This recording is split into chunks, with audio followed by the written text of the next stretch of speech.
My mother sold me for $3,000. I was 14. Her name was Linda. Mine is Stephanie. I'm not telling you this because I want your pity. I'm telling you because for 6 years, I didn't have a voice. I was a thing, a product, a business expense. This is what that looks like from the inside. It didn't start with some big dramatic fight. It was a Tuesday. I remember because I had a math test the next day I was worried about. Normal kid stuff. My mom had been off for weeks, more nervous than usual, jumping at every car sound outside our shitty apartment. She was smoking more of that rock, the crack, which made her either super angry or super sad. That night, she was sad, crying at the kitchen table. I went to her. I asked her what was wrong. She hugged me so tight it hurt and said, "Baby, we're in trouble. Real trouble." She owed money, a lot of it, $3,000 to a man named Rico. I knew who Rico was. Everyone on our block did. He wasn't just the local dealer. He was the local terror. You didn't cross him. She'd been buying from him on credit, thinking she could pay it back, and she couldn't. She said Rico wasn't giving her more time. She said he'd hurt her. Hurt me. Burn the apartment down. The way she said it, her voice all thin and desperate, I believed her. I was terrified. I remember my hands got cold. "What are we going to do, Mom?" I asked. That's when she looked at me. Not at my face at first. Her eyes went over me, up and down, in a way that made my skin feel weird. Then she met my eyes and took my hands. "There's a way," she said. "There's one thing he might take instead of the money. But you have to be brave. You have to do this for us, for our family." I was 14. She was my mom, the only family I had. My dad was long gone. She'd raised me. As messed up as she was all I had. When she said, "for the family," it wasn't just words. It felt like a duty, a survival thing. I didn't know what she meant. Not really, but I nodded. I said, "Okay, Mom, I'll be brave." She cried again, said I was her good girl, her savior. She said it would just be one time, one thing I had to do, and then the debt would be gone and Rico would leave us alone. We could start over. She made it sound like a sacrifice, like something noble. She said, "It's just your body, baby. It don't mean nothing. It's to save our lives." A couple days later, she told me to put on a nice dress, one she'd bought from a thrift store the day before. It was too old for me, tight. She did my makeup heavy. I looked in the mirror and didn't recognize myself.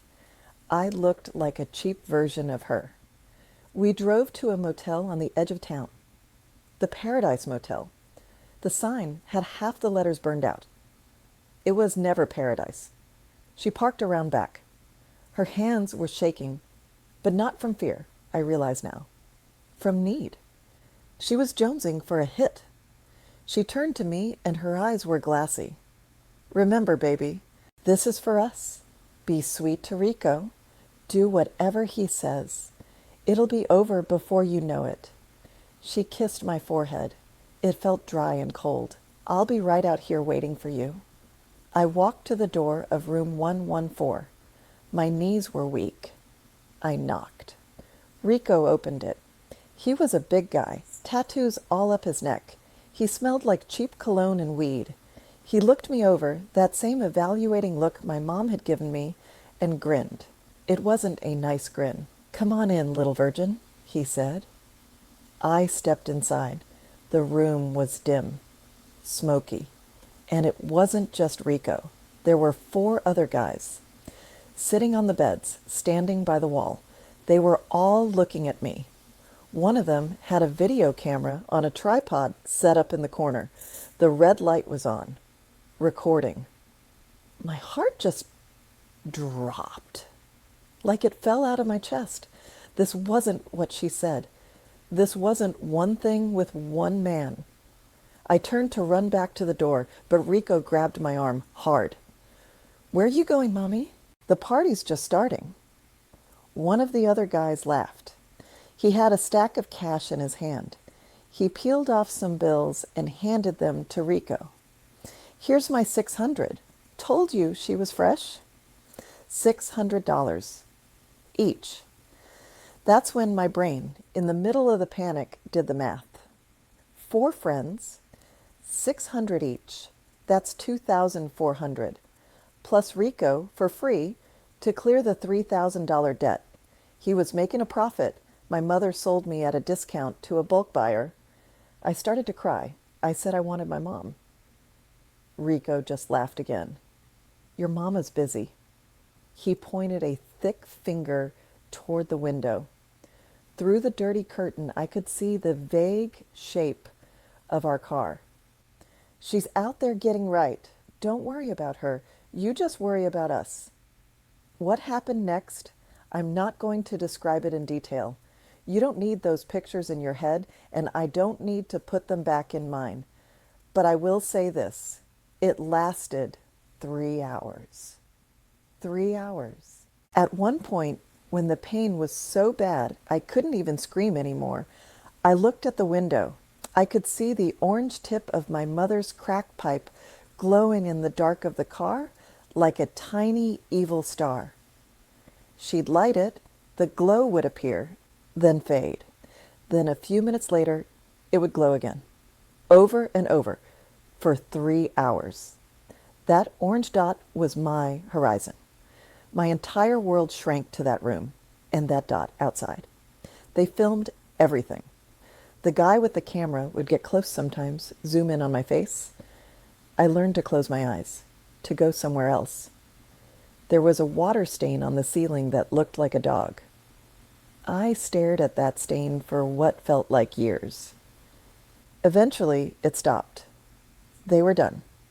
They got up, talking and laughing like they'd just finished a game of basketball, slapping each other on the back. Rico tossed the camera into a bag. He looked at me on the bed and said, "Get cleaned up? Your mama's waiting." Like I'd just had a messy meal. I couldn't move at first.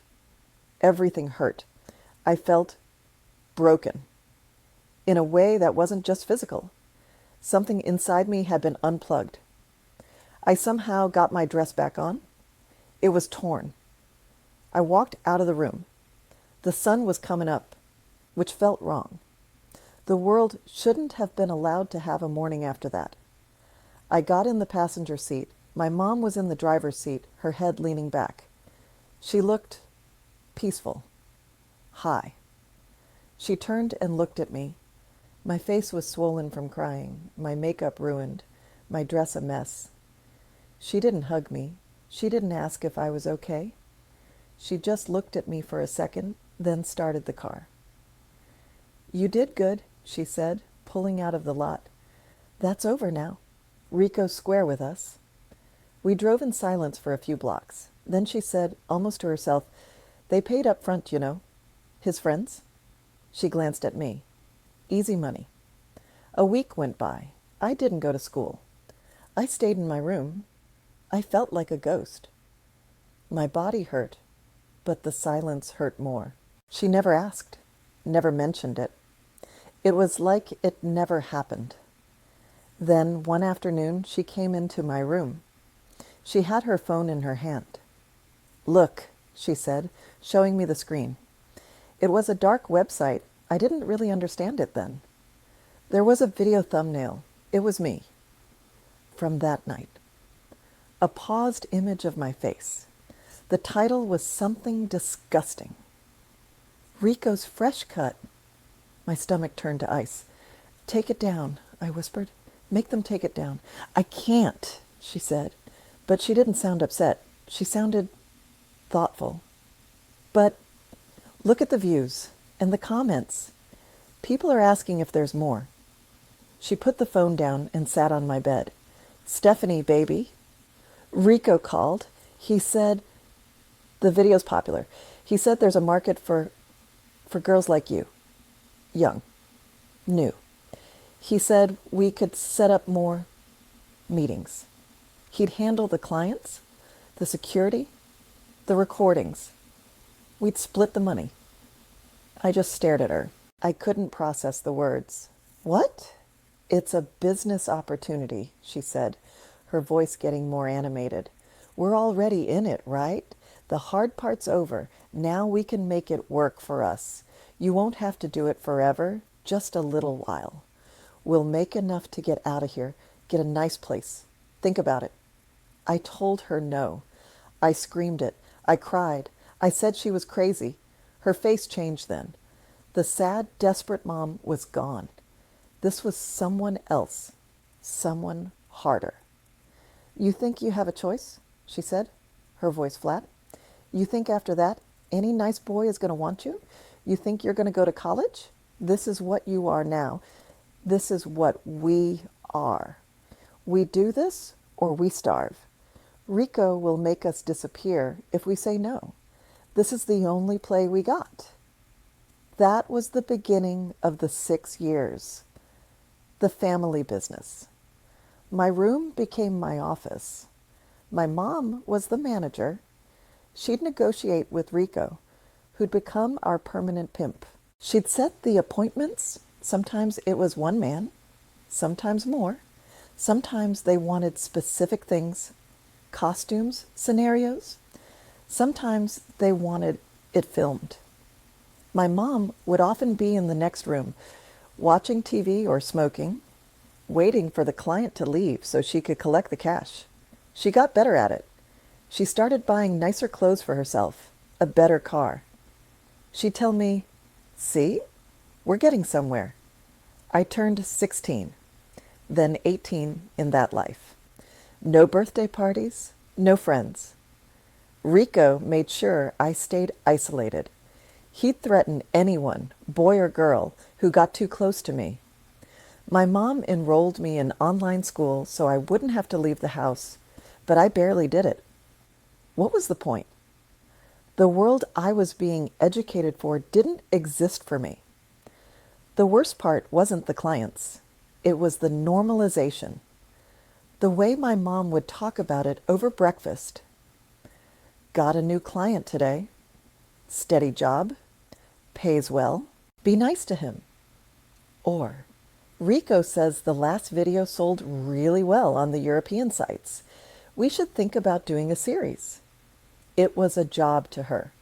Her daughter was her primary employee, and I was so broken, so deep in the trauma that I started to believe it too, that this was my life, that I was worthless for anything else. I'd look in the mirror and not see a person. I'd see a product, damaged goods. My value was directly tied to what men would pay to use me. My mom reinforced it every day. If I was difficult with a client, she'd withhold food or scream at me, or worse, tell Rico to discipline me. The fear was constant. The shame was a taste in my mouth all the time. It ended when I was 20. Not with a heroic escape. With a medical emergency, I got an infection. A bad one. I was hemorrhaging. My mom, terrified of a hospital bill and questions, finally took me to the ER when I passed out. The doctors knew. Of course they knew. They saw the signs, the old bruises, the state of me. They called a social worker. My mom was in the waiting room spinning a story about a rough boyfriend, but I was in a bed, clean sheets, an IV in my arm.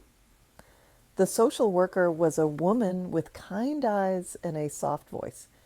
She didn't push. She just said, "You're safe here. No one can hurt you here. Would you like to talk?" I didn't say anything for a long time. Then I just started talking, and I didn't stop. I told her everything. About the first night, about the $3,000, about the $600 friends, about the orange glow of the pipe, about the 6 years, about the business.